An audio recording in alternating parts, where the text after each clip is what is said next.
read a story the other day, and that expresses one of the greatest needs of our world. And it was a true story. It was a true story about a young man who never realized the impact it would have on someone else, that he would have in someone else's life through one random act of kindness. Now, my niece sent me a message the other day, and she says, "Uncle Dennis, she just had a new baby, and she said I was trying to rush to the hospital. The baby won't stop screaming and howling. Had her in the car seat back, and I'm driving down the expressway, and the baby just screamed. She said I was driving fast, and I'm running behind cars. I'm switching lanes. I cut people off. People humping me on from the flashing lights, flipping me off, and do all this stuff. And she said, I didn't need none of it. But they didn't know what was going on in my car."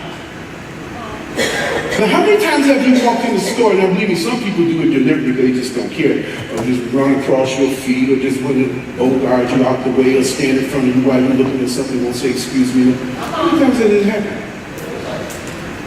But you don't know what that person is going through.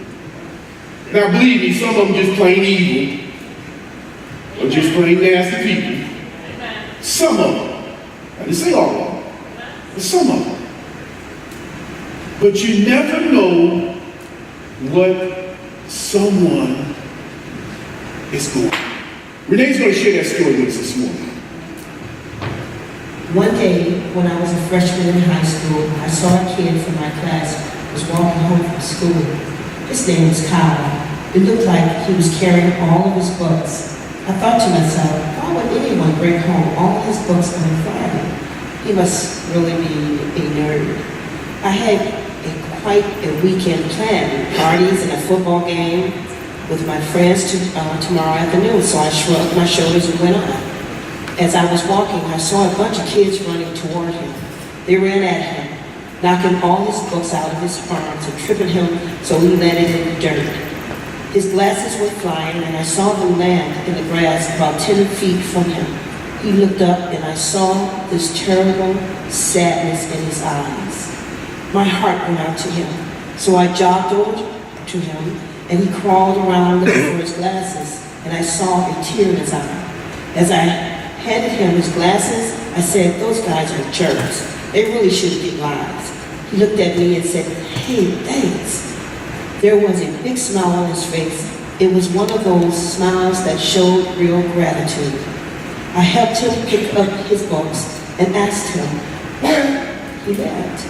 As it turned out, he lived near me, so I asked him why. I had never seen him before. He said he had gone to a private school before now.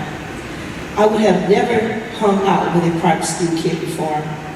We talked all the way home, and I carried some of his books. He turned out to be a pretty cool kid.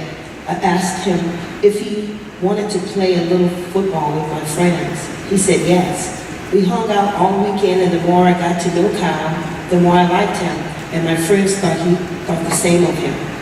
Monday morning came, and there was Kyle with a huge stack of books again. I stopped him and said, "Boy, you are going to really build some serious muscles with this pile of books every day." He just laughed and handed me half of the books. Over the next 4 years, Kyle and I became best friends. When we were seniors, we began to think about college. Kyle decided on Georgetown, and I was going to Duke. I knew that we would always be friends, that the miles would never be a problem. He was going to be a doctor, and I was going for a business on a football scholarship. Kyle was valedictorian of our class. I teased him all the time after being a nerd. He had to prepare a speech for graduation. I was so glad it wasn't me having to get up there and speak. Graduation day, I saw Kyle. He looked good. He was one of those guys that really found himself during high school. He filled out and actually looked good in glasses. He had more dates than I had, and all the girls loved him. Boy, sometimes I was jealous. Today was one of those days. I could see that he was nervous about his speech. So I smacked him on the back and said, "Hey, big guy, you'll be great." He looked at me with one of those looks, the really grateful one, and smiled. "Thanks," he said. As he started his speech, he cleared his throat and began. "Graduation is a time to thank those who helped you make it through those tough years. Your parents, your teachers, your siblings, maybe a coach, but mostly your friends. I am here to tell all of you that being a friend to someone is the best gift you can give them. I am going to tell you a story."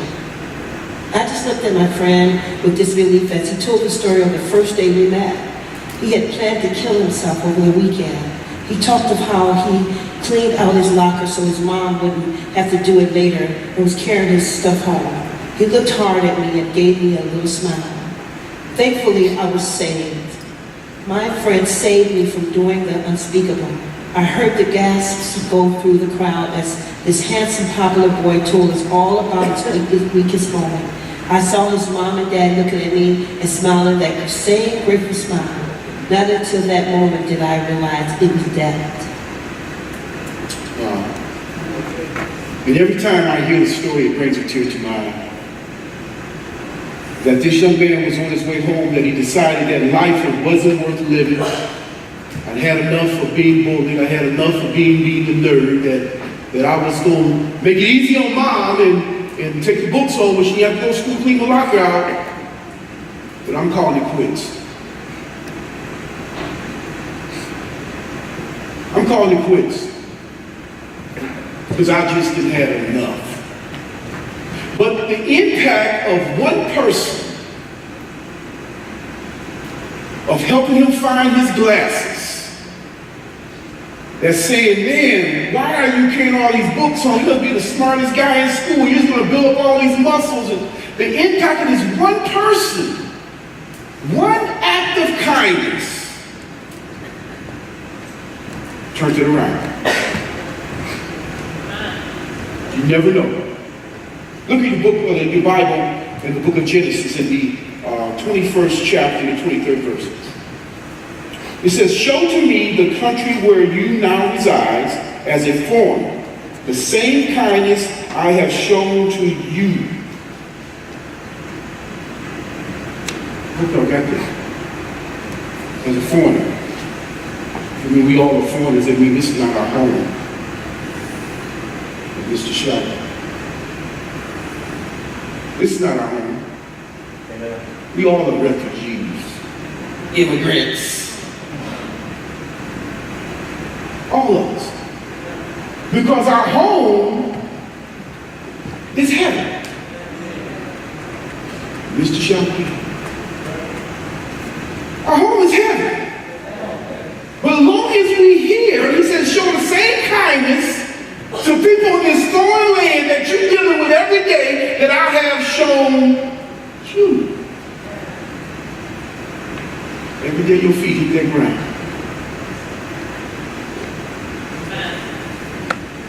Every day that you can grab your kid and give them a hug, regardless of how mad they make you.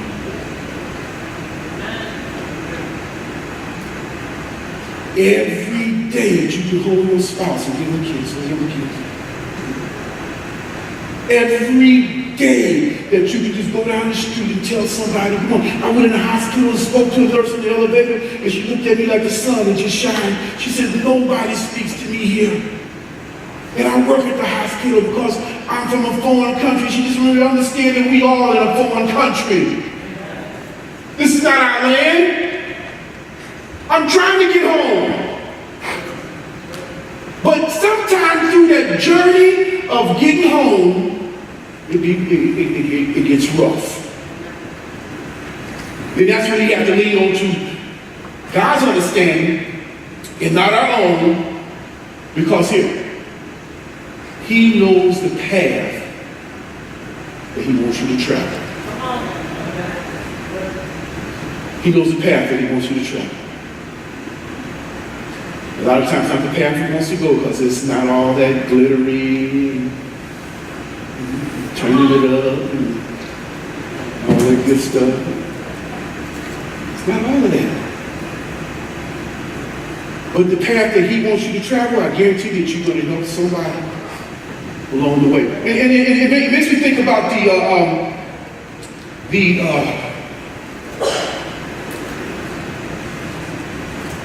church.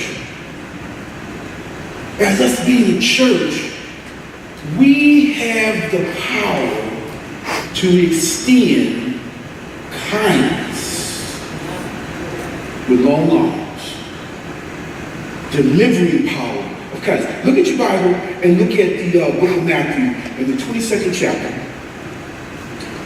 and the 39th verse. Everybody just read it together. Listen. Woo! You know you did. Huh? But I tell you, when you move in my neighborhood, you're going to know me. And you don't have to be there but one day. As soon as the truck pulls, I'll be knocking on your door. You might not talk to me anymore afterwards, but you're going to know me. And I'm going to know you. I'm not nosy, but I know the cars that belong in my neighborhood, which ones don't.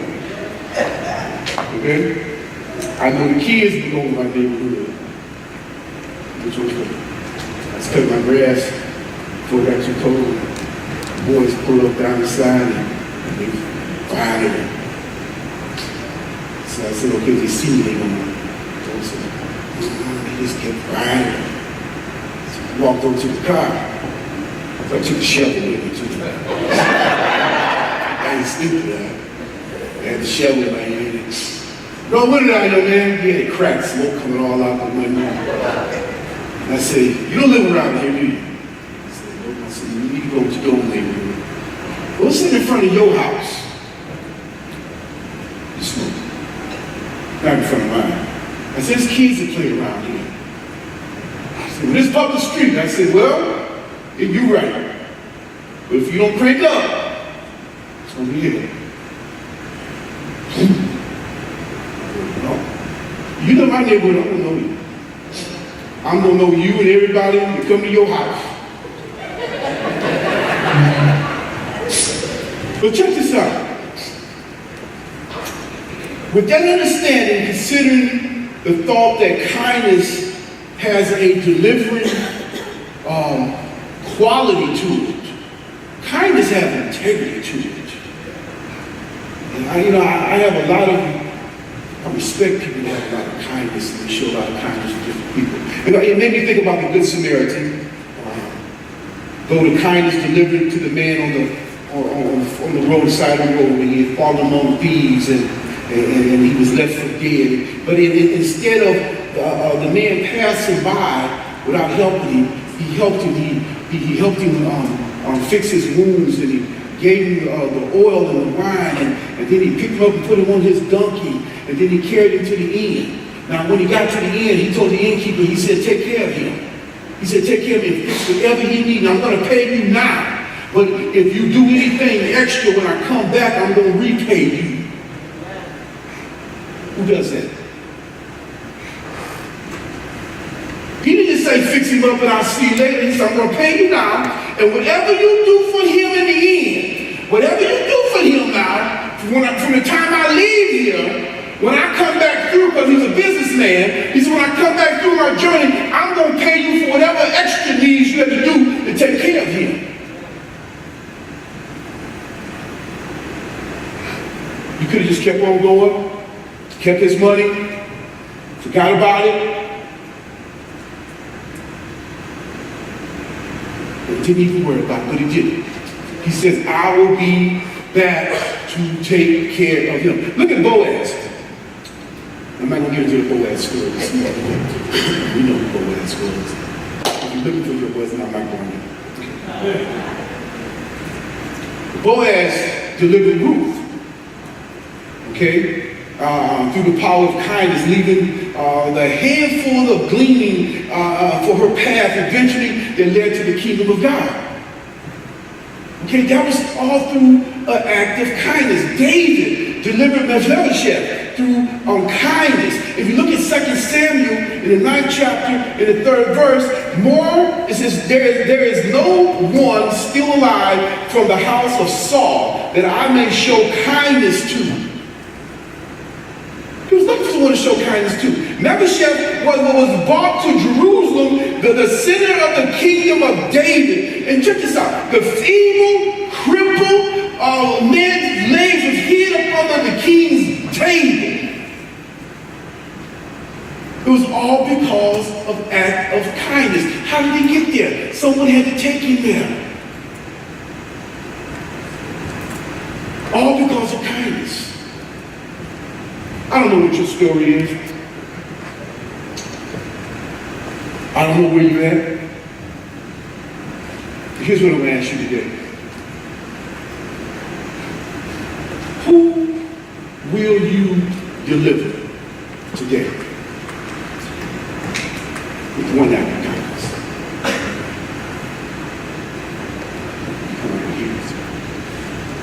Who will you deliver tomorrow with one act of kindness?